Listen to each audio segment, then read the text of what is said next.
Skylights, red convertible, and portable dog belied that fact. Very few people would know the new me, as I cut most of my friends out of my life when I left to recover from what I had lost. In many ways, my father and the land were my remaining ties to this place. Distracted by the tank, I was driving a little bit too fast. I had been on the road for countless hours and wanted to be over and done with this last leg of the trip. That was my mistake. I should have slowed down going through the town. It was an afterthought I regretted immediately when I heard the sound of sirens behind me. I would have hoped at 38 years old the sound of sirens behind me would no longer make me jump like a 16-year-old with a permit. Sadly, that was not the case. I looked in my rearview mirror and saw a police officer on a motorcycle coming at me at a fast clip. I shared a look with a bewildered Huckleberry as I pulled to the side of the road. Speeding with California plates through Cherry Glen was a very bad idea. I watched as the large man climbed off his motorcycle and hitched up his pants. He removed his helmet and laid it on the seat. He wasn't in a hurry to give me a ticket.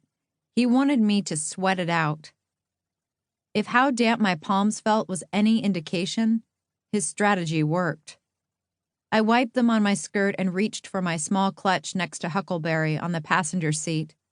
I had my license, registration, and insurance card out by the time the officer reached me. He was mostly bald but had tufts of hair springing sporadically out of his head.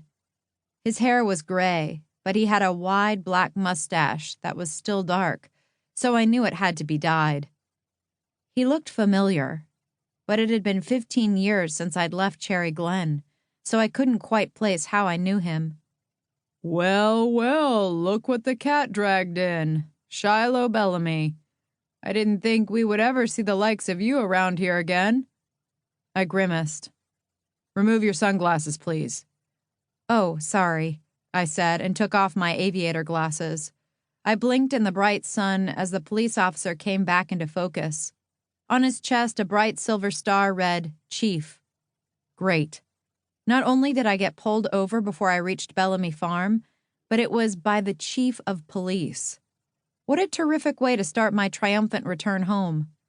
It was time to negotiate, which, as a television producer who had spent most of my career trapped between a studio and directors and actors, I did best. "I am so sorry. I know I was going too fast through town. I wasn't thinking. Not that that's any excuse. I'm just in a hurry to get to my father." "I know all about Sully Bellamy not feeling well. I was the one who took him to the hospital after his last fall." He gave me a beady look when he said that, like it should have been me who took my father to the hospital. I bit the inside of my lip. He was probably right about that. I had wanted to be there, but meetings in New York kept me away.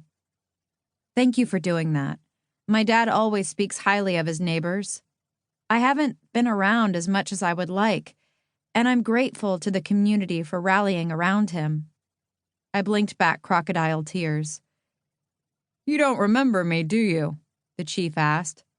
I dropped the tears shtick and felt my face redden. This cop looked like he didn't do well with any funny business, so I simply waited. He hooked his thumb through his belt loops, and as he did, the gun on his hip shifted. "Chief Randy Killian, but everyone just calls me Chief Randy." The name Killian immediately struck me. This was Quinn Killian's father.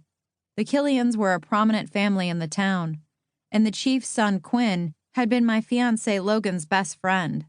I hadn't seen Quinn since Logan's funeral because I packed up the beat-up Jeep I owned at the time and left for California the next day. I swallowed. I knew coming back to Cherry Glen would remind me of Logan and the guilt I carried over his death. I just didn't know it would be before I even reached my family farm. "Nice to see you again, Chief Randy."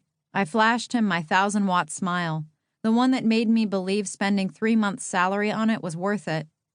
"Again, I'm really sorry about speeding, but you know how my father is unwell, so you can understand my haste. I should have been here yesterday, but I got trapped tying up some loose ends and left later than expected. I shouldn't be babbling to the police officer about my problems. What he said next proved that. "You're still getting a ticket, Missy. I don't abide by speeding in my town."